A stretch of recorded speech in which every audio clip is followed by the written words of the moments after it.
മയ്യിത്ത് നിസ്കാരത്തിന് സ്ത്രീകൾ ഇമാം നിന്നതായി വല്ല തെളിയുമുണ്ടോ എന്നാണ് ഫീഡ്ബാക്ക് വഴിയെന്നൊരു ചോദിക്കാനൊരു കാരണം, അടുത്തുള്ള ഒരു ഹനഫി പള്ളിയിൽ മയ്യിത്ത് നിസ്കാരത്തിന് പോയപ്പോൾ ആ മയ്യിത്തിന്റെ വീട്ടിലുള്ള സ്ത്രീകൾ അവിടെ ആദ്യം ഇമാമായി നിസ്കരിച്ചു. അതിന് ഈ പള്ളിയിലെ ഇമാം വളരെ ദേഷ്യപ്പെടുകയും ഇസ്ലാമിൽ സ്ത്രീകൾ ഇമാമായി നിസ്കരിച്ചതിന് വല്ല തെളിവുമുണ്ടോ എന്ന് ചോദിക്കുകയും ഹനഫി മദ്ഹബ് പ്രകാരം ഒരു നിസ്കാരമേ ഉള്ളൂ എന്ന് വാദിക്കുകയും മറ്റും ചെയ്തു പ്രശ്നങ്ങൾ ഉണ്ടാക്കി. ഈ ഒരു സാഹചര്യത്തിലാണ് ചോദ്യകർത്താവിന്റെ ചോദ്യം. ഇവിടെ നമ്മൾ മനസ്സിലാക്കേണ്ട, സ്ത്രീകൾ മയ്യിത്ത് നിസ്കാരം നിർവഹിച്ചതിന് ഒരുപാട് തെളിവുകൾ ഹദീസുകളിലൊക്കെ നമുക്ക് കാണാൻ സാധിക്കും. ആയിഷ റളിയല്ലാഹു അൻഹ ഒരു സഹാബി മരണപ്പെട്ടപ്പോൾ അദ്ദേഹത്തിന്റെ മയ്യിത്ത് പള്ളിയിലേക്ക് കൊണ്ടുവരാൻ വേണ്ടിയിട്ട് അബ്ദുല്ലാഹിബിൻ ആസ് റളിയല്ലാഹു അൻഹു ആണ് തോന്നുന്നു, എൻ്റെ ഓർമ്മ ശരിയാണെങ്കിൽ, അവരെ പള്ളിയിലേക്ക് കൊണ്ടുവരാൻ വേണ്ടിയിട്ട് പറഞ്ഞിട്ട് അവർക്ക് വേണ്ടി നിസ്കരിക്കുന്നുണ്ട്. അതുപോലെ തന്നെ സ്വഹാബി വനിതകളൊക്കെ ഈ രൂപത്തിൽ മയ്യിത്ത് നമസ്കാരം നിർവഹിച്ചതായിട്ട് ഒരുപാട് ഹദീസുകളിൽ സ്ഥിരപ്പെട്ടു വന്നിട്ടുണ്ട്. അപ്പോൾ അതുകൊണ്ട് തന്നെ സ്ത്രീകൾക്ക് മയ്യിത്ത് നമസ്കാരം നിർവഹിക്കാം. അതുപോലെ തന്നെ അവര് സ്ത്രീകൾക്ക് ഇമാമുകളായിട്ട് നിൽക്കുന്ന സന്ദർഭത്തിൽ സൊഫിന്റെ നടുക്കാണ് സ്ത്രീകൾ നിൽക്കേണ്ടത്. അതായത്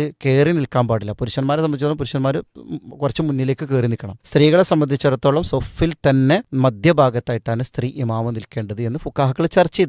അപ്പൊ അത് പറ്റൂല എങ്കിൽ, അത് ഹറാമാണ് എങ്കിൽ, അങ്ങനെ ഒരു അഭിപ്രായം ഫുഖാഹകൾ എന്ത് ചെയ്യൂല, മദ്ഹബിന്റെ ഇമാമുകൾ ചർച്ച ചെയ്യൂല. പിന്നെ ഹനഫി മദ്ഹബിലെ വീക്ഷണപ്രകാരം അത് പറ്റൂല എന്നാണ്. ഇവിടെ നമ്മൾ മനസ്സിലാക്കേണ്ടത്, ഈ വീക്ഷണ വ്യത്യാസങ്ങൾ വരുമ്പോൾ, മദ്ഹബിപരമായിട്ടുള്ള വീക്ഷണ വ്യത്യാസങ്ങൾ വരുമ്പോൾ പ്രമാണങ്ങളോട് യോജിക്കുന്ന അഭിപ്രായങ്ങൾ ഉണ്ടെങ്കിൽ മാത്രമാണ് നമ്മളത് സ്വീകരിക്കേണ്ടത്. അതല്ലെങ്കിൽ ആ അഭിപ്രായം എന്ത് ചെയ്യുക, അവരുടെ അഭിപ്രായം മാത്രമായിട്ട് നമ്മൾ അംഗീകരിക്കുക എന്നുള്ളതാണ് അവിടെ നമ്മൾ സ്വീകരിക്കേണ്ട നിലപാട്. ഹനഫി മദ്ഹബ് എന്ന് പറയുമ്പോൾ പലപ്പോഴും ഹദീസിന്റെ രംഗത്ത് പഠനങ്ങൾ തീരെ നടക്കാത്ത ആദ്യത്തെ മദ്ഹബാണ് അബൂ ഹനീഫ, നുമാൻ ഇബ്നു സാബിത്ത് അബൂ ഹനീഫത്തുൽ കൂഫി എന്ന് പറയുന്നത്. അപ്പൊ അതുകൊണ്ട് തന്നെ അദ്ദേഹത്തിന്റെ അഭിപ്രായങ്ങൾ പലതും ഗവേഷണാത്മകമാണ്. അതായത് പ്രമാണങ്ങളില്ല, ഹദീസില്ല, ഹദീസിന്റെ പഠനങ്ങൾ അന്ന് നടന്നിട്ടില്ല, പല വിഷയങ്ങളും ഹദീസ് അദ്ദേഹത്തിന് കിട്ടിയിട്ടില്ല. അപ്പൊ അതുകൊണ്ട് തന്നെ ബുദ്ധിപരമായി അദ്ദേഹത്തിന്റെ ചിന്തയിൽ വന്ന ഗവേഷണത്തിന്റെ ഇജ്തിഹാദിന്റെ അടിസ്ഥാനത്തിലുള്ള അഭിപ്രായങ്ങളാണ് അബൂ ഹനീഫ ഇമാമിന്റെ അഭിപ്രായങ്ങൾ പലതും. അതുകൊണ്ട് തന്നെ അഹ്ലുസുന്നയുടെ പണ്ഡിതന്മാർ പറഞ്ഞു, അബ്അദു മിനസ് സുന്നത, സുന്നത്തിൽ നിന്ന് ഏറ്റവും അകന്ന് നിൽക്കുന്ന മദ്ഹബാണ് ഹനഫി മദ്ഹബ് എന്നാണ് പറയുക. കാരണം അവർക്ക് ആ കാലഘട്ടത്തിൽ ഹദീസ് രംഗത്ത് തീരെ പഠനങ്ങൾ നടക്കാത്തൊരു കാലഘട്ടത്തിലാണ്. അപ്പൊ അതുകൊണ്ട് തന്നെ പല അഭിപ്രായങ്ങളും ഹദീസുകളോട് യോജിക്കാത്ത അഭിപ്രായങ്ങളായിരിക്കും ഹനഫി മദ്ഹബിൽ ഉണ്ടാവുക. അപ്പൊ അതുകൊണ്ട് തന്നെ ഈ അഭിപ്രായം അത്തരത്തിലുള്ള ഒരു അഭിപ്രായമായിട്ട് കാണാനേ നമുക്ക് സാധിക്കുള്ളൂ. കാരണം പ്രമാണങ്ങളിൽ ധാരാളം ഹദീസുകളിൽ സ്ത്രീകൾ ഇമാം